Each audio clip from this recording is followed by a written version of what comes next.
Ce véhicule sillonne les zones rurales et fait escale dans les villages pour aller au-devant des personnes isolées.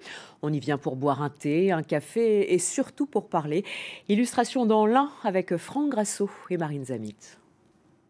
Ce n'est pas voulu, mais le Fraternibus s'est installé ce jour-là, place de la Liberté. L'égalité n'est pas loin. Tenez, un bon thé bien chaud. Joël ne se fait pas prier. On lui offre une boisson chaude, mais il a bien compris qu'il aurait ici l'occasion de parler. Toute ma carrière, j'ai été jardinier, j'avais que du contact avec les plantes, les bois. Donc je rencontrais pas beaucoup de gens. Voilà. Alors quand j'en vois, je discute un peu avec les êtres humains. Le Fraternibus, c'est un réseau social aux connexions réelles. Il y a de moins en moins de gens qui communiquent, puisqu'ils sont tous sur Internet. Alors, ça, c'est une chose qui pour moi, j'ai du mal avec ça. Les bénévoles sont là pour écouter Joël et les autres, pendant que Valentine lance de nouvelles invitations.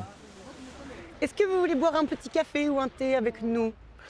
Si on voit que des personnes sont un peu seules ou ont une démarche un petit peu plus lente, on essaye de voir si ça les intéresserait pas de s'arrêter et de partager le moment, quoi. J'y vais. Bonjour madame. On parle de tout, on parle de rien, on rigole, ce qui n'est pas le cas tous les jours. Hein, voilà. On a une situation actuelle économique qui fait que pour les personnes de mon âge, c'est difficile. Ces 2 heures-là sont juste magnifiques, tout simplement. Moi, on m'interpellerait dans la rue comme ça, je ne sais pas si j'aurais la démarche de venir m'asseoir. Mais les gens sont, comme on le dit, sont super ouverts en fait. Ils ont surtout super envie de communiquer, de sortir d'un isolement. Donc là, on en a déduit qu'on mettait la tablette pour l'ordinateur. Donc on laissera en 80 par 40 oui, pour être ça. Le minibus sera bientôt équipé d'un petit bureau pour filer un coup de main au niveau administratif. Parfois, il y a des liens qui sont un peu rompus par des malentendus, par une peur de...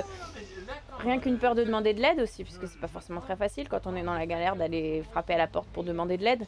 Donc c'est aussi redonner cette confiance. Au final, le livre d'or témoigne des bienfaits du Fraternibus. Bonne communication, sourire, c'est très sympa. Salvatore.